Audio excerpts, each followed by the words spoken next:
আপনি তখন বলছিলেন যে আপনার বিশ্বাস ছিল আপনার হাজবেন্ডের সঙ্গে আমার অনেক সিমিলারিটি আছে। তো বিশ্বাস ছিল কেন? এখন আর নেই?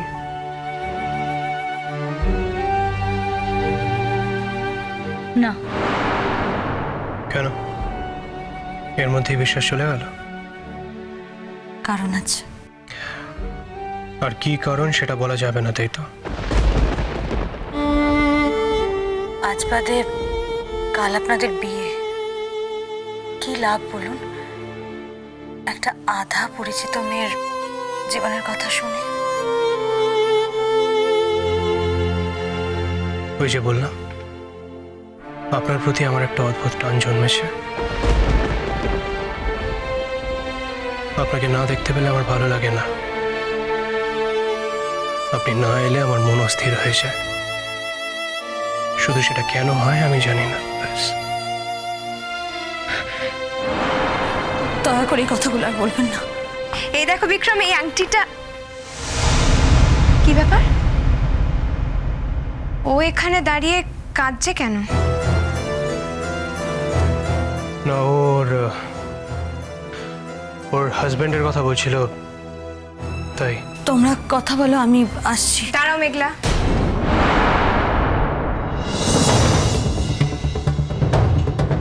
আমি এলেই তোমার চলে যেতে কেন ইচ্ছে করে?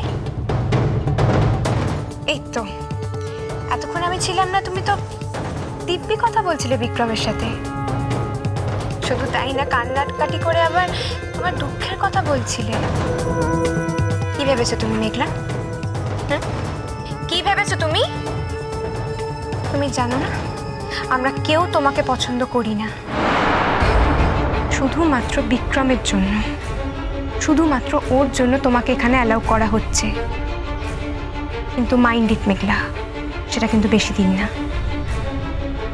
আমাদের বিয়ের পরে আমি তোমাকে আমার চোখের সামনেও দেখতে চাই না। তোমার মতো মেয়েরা সব করতে পারে, তাদের জন্য কোনোটাই অসম্ভব নয়।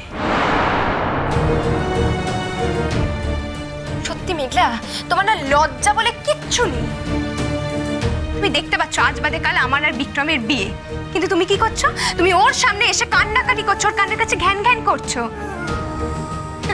বিক্রম আমাকে ভালোবাসে মেঘলা, তুমি কি ভেবেছো? হ্যাঁ, তুমি আমার আড়ালে কান্নাকাটি করলে তুমি তুমি সবকিছু বদলে দিতে পারবে? পারবে না।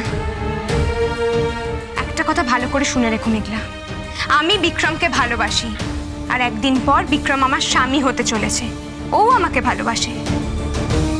কেউ যদি আমাদের মাঝখানে আসার চেষ্টা করে তাহলে সে খড়কুটোর মতো ভেসে যাবে, জাস্ট ভেসে যাবে। আর এই কথাটা যদি তোমার মনে থাকে তাহলে খুব ভালো কথা, আর যদি না মনে থাকে তাহলে আমি দায়িত্ব নিয়ে মনে করিয়ে দেব। আর সেই মনে করানোর পদ্ধতিটা কিন্তু ভালো হবে না। টুয়া, টুয়া তুমি ভুল করছো, তুমি ভুল। Shut up Meghla, just shut up. Shut up টুয়া। বিক্রম, ওর সামনে তুমি আমাকে শাট আপ বলছো? হ্যাঁ বললাম। আর তুমি যদি এই মুহূর্তের সঙ্গে খারাপ ব্যবহার করা বন্ধ না করো তাহলে আবার বলবো। তোমার সঙ্গে আমার বিয়ে হচ্ছে মানে তুমি আমাকে কিনে নাওনি টুয়া। একজন মানুষের সঙ্গে কিভাবে ব্যবহার করতে হয় সেটা তোমায় শিখতে হবে। তুমি ওর সঙ্গে এরকমভাবে কথা বলতে পারো না। বিক্রম, ওই মেয়েটা এতক্ষণ ধরে তোমার মাথা খাচ্ছিল, তাই তো? শোনো মেঘলা, আমি কিন্তু এর শেষ দেখেই ছাড়বো। কি ভেবেছো তুমি মেঘলা? কি ভেবেছো তুমি আমার প্রতি আমার স্বামীর মন বিষিয়ে দেবে? আজকে আর তুমি চুপ করে থাকবে না, বলো বলো, আজকে তোমাকে বলতেই হবে। টুয়া, টুয়া তুমি আমাকে ভুল বুঝছো। বিশ্বাস করো, আমি সত্যিই চাই তোমরা দুজনে খুব সুখী হও। তুমি আমাকে ভুল। Shut up Meghla. টুয়া প্লিজ, তুমি যদি এই মুহূর্তে ওকে অসম্মান করা বন্ধ না করো, ওর সঙ্গে খারাপ ব্যবহার করা বন্ধ না করো, তাহলে কিন্তু অনেক কিছু ওলটপালট হয়ে যাবে। আমাদের বিয়েটা নাও হতে পারে।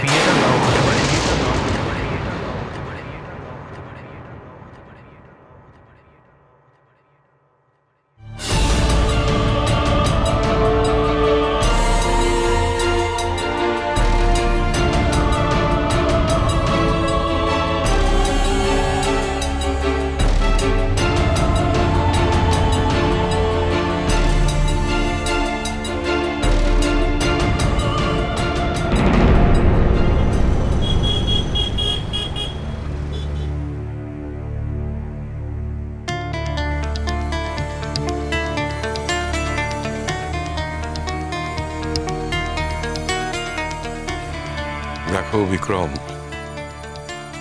এখনো তোমাদের বিয়ে হয়নি।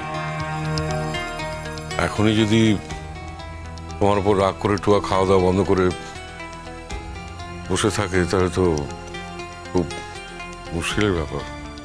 মানে এমন কি হতে পারে যে কারণে টুয়া দরজা বন্ধ করে বসে আছে? তোমাকে একটা কথা বলি বিক্রম, বাইরের লোকের সামনে টুয়াকে এভাবে অপমান করা তোমার উচিত হয়নি। অনিমা, টুয়া আসলে খুব মিসবিহেভ করছিল, আমি কিন্তু সেই জন্যই। আমি এটা বুঝতে পারছি না, একটা বাইরের মেয়েকে নিয়ে তুমি এত মাথা ঘামাচ্ছ কেন? এটা যে খুব একটা সঙ্গত ব্যাপার হচ্ছে না, এটা বুঝতে পারছো না? স্যার, আমার মনে হয় আপনি যদি সামনে থাকতেন আপনি হয়তো রিয়াক্ট করতেন। না, আমি এমনভাবে রিয়াক্ট করতাম না যাতে আমাদের মেয়েটা এইভাবে কষ্ট পায়। তুমি কি করে বললে মেঘলার সাথে খারাপ ব্যবহার করলে বিয়েটা নাও হতে পারে? এত বড় কথাটা তুমি বললে কি করে? না না, তুমি যদি মনে করে থাকো যে তুমি আমাদের দয়া করছো তাহলে সব বন্ধ করে দাও। মনে করো না আমাদের মেয়েটা জলে পড়ে আছে।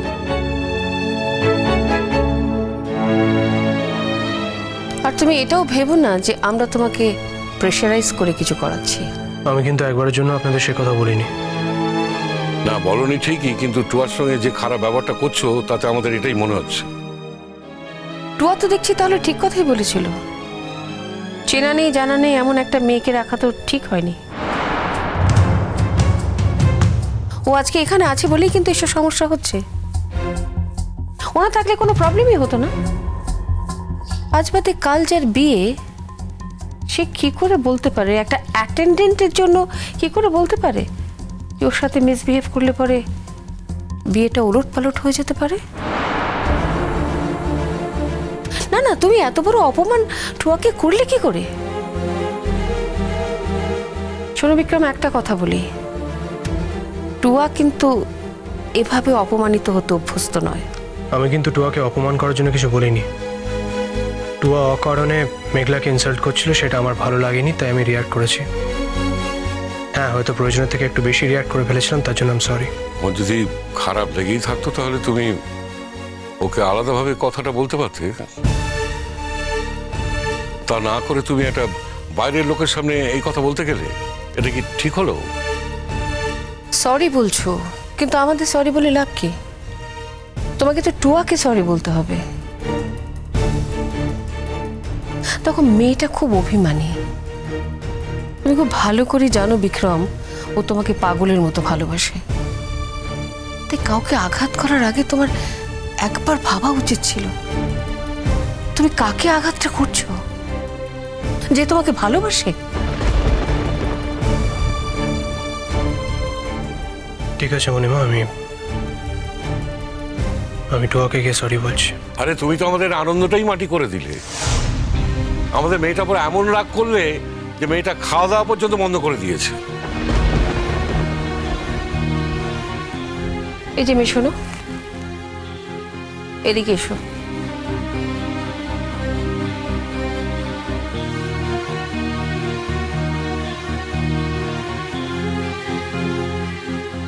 শোনো, তুমি আগে টুয়াকে ডাকো। বিক্রম সবার সামনে টুয়ার কাছে সরি বল। সবার সামনে যখন অপমান করেছে তখন সবার সামনেই সরি বলতে হবে। কি হলো, যাও টুয়াকে ডেকে আনো।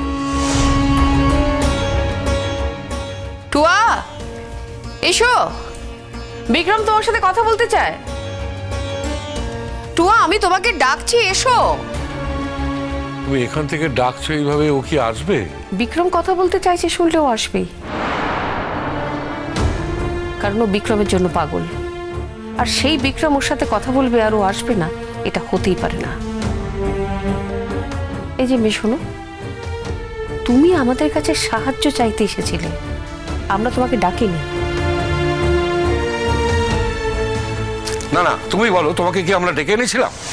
না কাকুমণি, তা কেন, আমি তো নিজেই এসেছি। তা তুমি নিজে এসেছিলে, আমাদের কাছে একটা কাজ চেয়েছিলে, আমরা তোমার কাজ দিয়েছিলাম। তোমার কাকু তোমার দুঃখের কথা শুনে সঙ্গে সঙ্গে তোমাকে বহাল করেছিলেন। হ্যাঁ, তোমাকে ভদ্রবাড়ির মেয়ে বলে মনে হয়েছে।